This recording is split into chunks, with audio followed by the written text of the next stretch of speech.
வணக்கம் and welcome back to Maggie UK. மறக்காமல் எல்லாரும் சப்ஸ்கிரைப் பண்ணிங்க.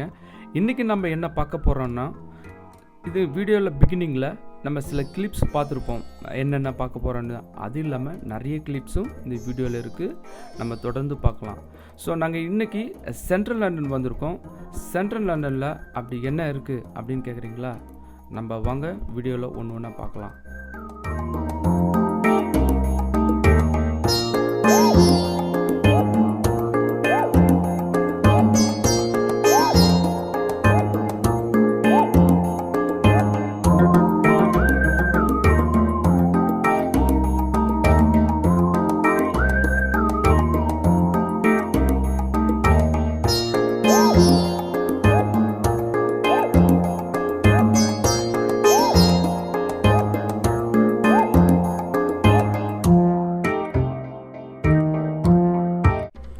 இப்போ நம்ம பார்த்துன்னு இருக்கிறது லண்டன் சேரிங் கிராஸ் ரயில்வே ஸ்டேஷன்.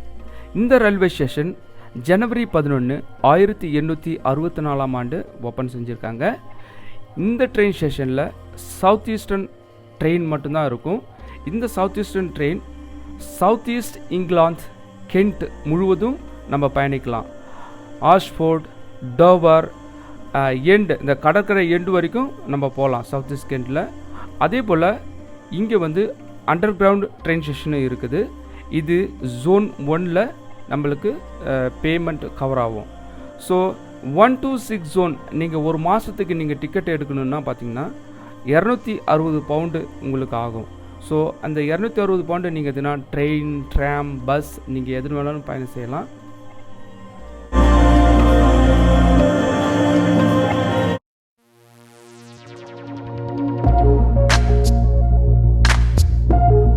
இப்போது நம்ம மெதுவாக சேரிங் கிராஸ் ரயில்வே ஸ்டேஷன் என்ட்ரன்ஸ்லேருந்து நடந்து இப்போ சேரிங் கிராஸ் ரயில்வே ஸ்டேஷனோட பேக் சைடு வந்திருக்கோம். இந்த பிரிட்ஜில் நம்ம என்ட்ராயிருக்கோம். இந்த பிரிட்ஜோட பேர் ஹங்கர்ஃபோர்ட் பிரிட்ஜ். இந்த ஹங்கர்ஃபோர்ட் பிரிட்ஜ் 412.2 மீட்டர் லாங்கு. இந்த பிரிட்ஜ் தேம்ஸ் ரிவர் கடக்கிறதுக்கு நம்ம பயன்படுத்துகிறோம். அதே போல் சேரிங் கிராஸ் ட்ரெயின் மூவ் ஆகிறதுக்கும் இந்த பிரிட்ஜ் பயன்படுது. ஒரு பிரிட்ஜ் ட்ரெயினுங்க போயிட்டு வர்றதுக்கும், மற்றொரு பிரிட்ஜ் இப்போ நடந்து போகிறாங்க பாருங்கள், இது மக்கள் நடந்து போகிறதுக்கும் பயன்படுது. இந்த சேரிங் கிராஸ் ட்ரெயின் ஸ்டேஷன்லேருந்து அந்த பக்கம் நீங்கள் கிராஸ் பண்ணி போனீங்கன்னா லண்டனை கடந்துடலாம்.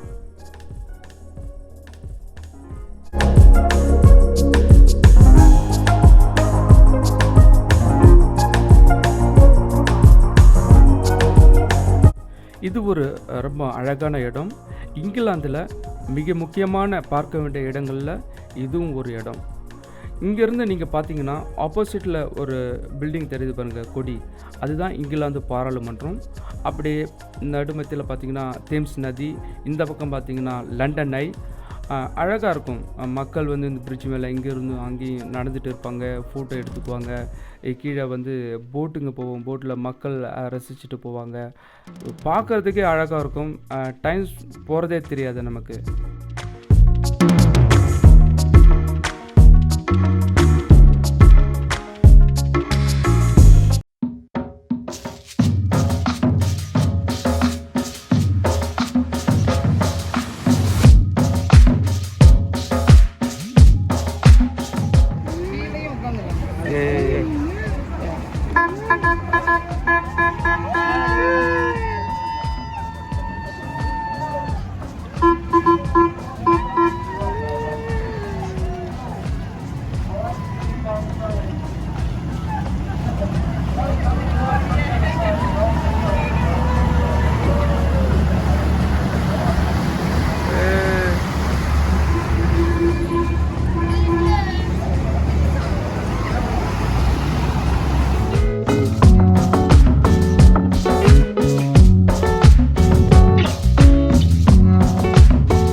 இந்த ஹங்கர்ஃபோர்ட் பிரிட்ஜ் 1864 ஓப்பன் பண்ணியிருக்காங்க.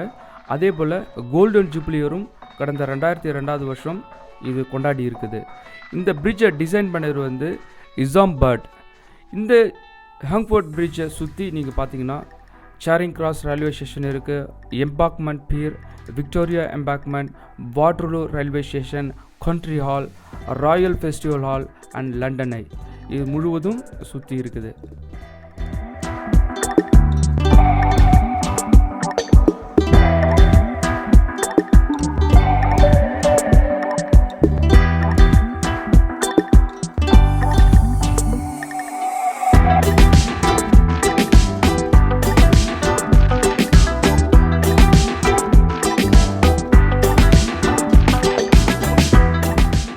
மக்களை கவர்றதுக்கு பஸ் ஷேப்பில் ஐஸ்கிரீம் ஷாப் பாருங்கள் எவ்வளோ அழகாக இருக்குது.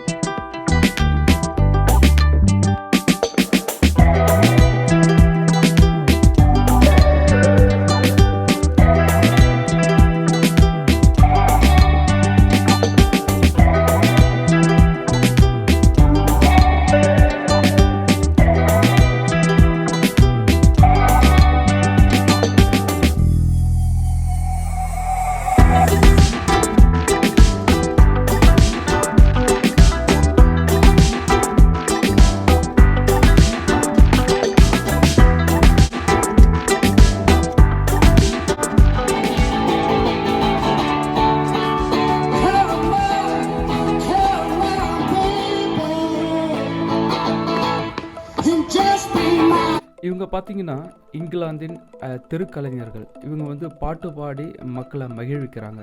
கிட்டத்தட்ட ஒரு வருஷத்துக்கு பிறகு இந்த லண்டனை ரீஓப்பன் பண்ணியிருக்காங்க மக்களுடைய பயன்பாட்டிற்காக.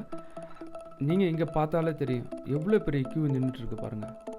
இதனாலே சில பேர் வந்துட்டு இவ்வளோ ரஷ்ஷில் போகணுமா அப்படின்னு சொல்லிட்டு திரும்ப போயிடுறாங்க. ஆன்லைன் புக் பண்ணவங்க மட்டும்தான் இப்போ இதில் வந்து பார்வையிடுறாங்க.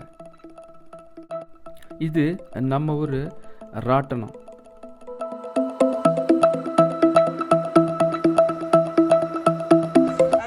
ஏற்கனவே ஒரு தெருக்கலைஞரை நம்ம பார்த்துருந்தோம்.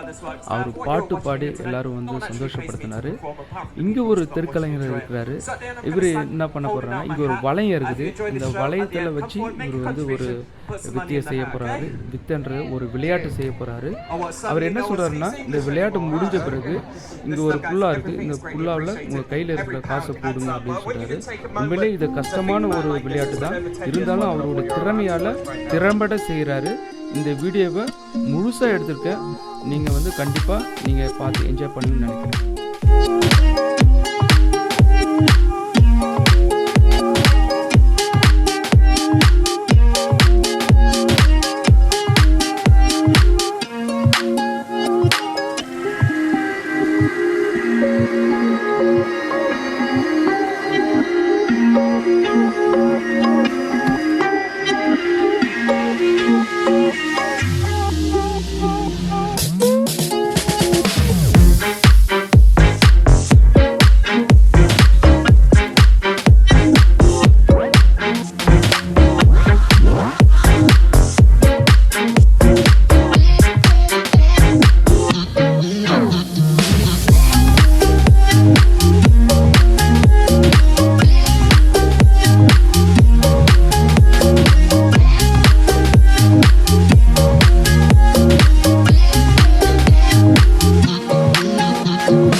நாங்கள் அப்படி டே அவுட் போயிட்டு அப்படி நல்ல ஜாலியாக ஒரு ஃபிஷ் சுட சுட நம்ம போட்டா மாதிரியே இருக்குது தானே உள்ளுக்குள்ளே இருக்குது ஃபிஷ்.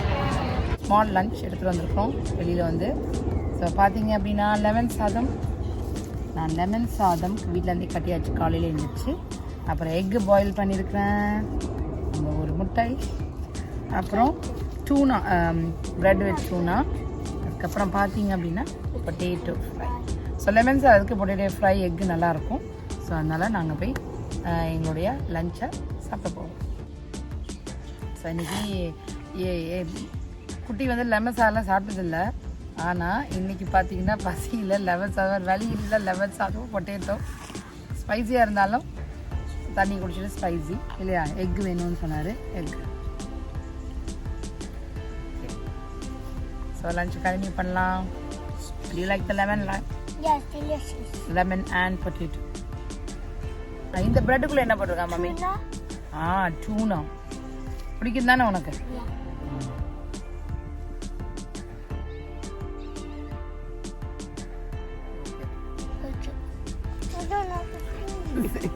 அவருக்கு பிடிச்சிருக்குன்னு சொல்ல தெரியல. ஸோ அதனால் என்ன சார் தமிழ் பழக்கினாலும் கஷ்டப்படுறது. ஏன்னா வீட்டில் நாங்கள் தமிழ் தான் பேசுகிறோம், இருந்தாலும் தமிழில் வரமாட்டேங்குது. ஸ்கூல்லையும் சைல்ட் மைண்டெல்லாம் போய் இங்கிலீஷ் பேசி பேசி பேசி இங்கிலீஷ் தான் பேசுகிற மாதிரி.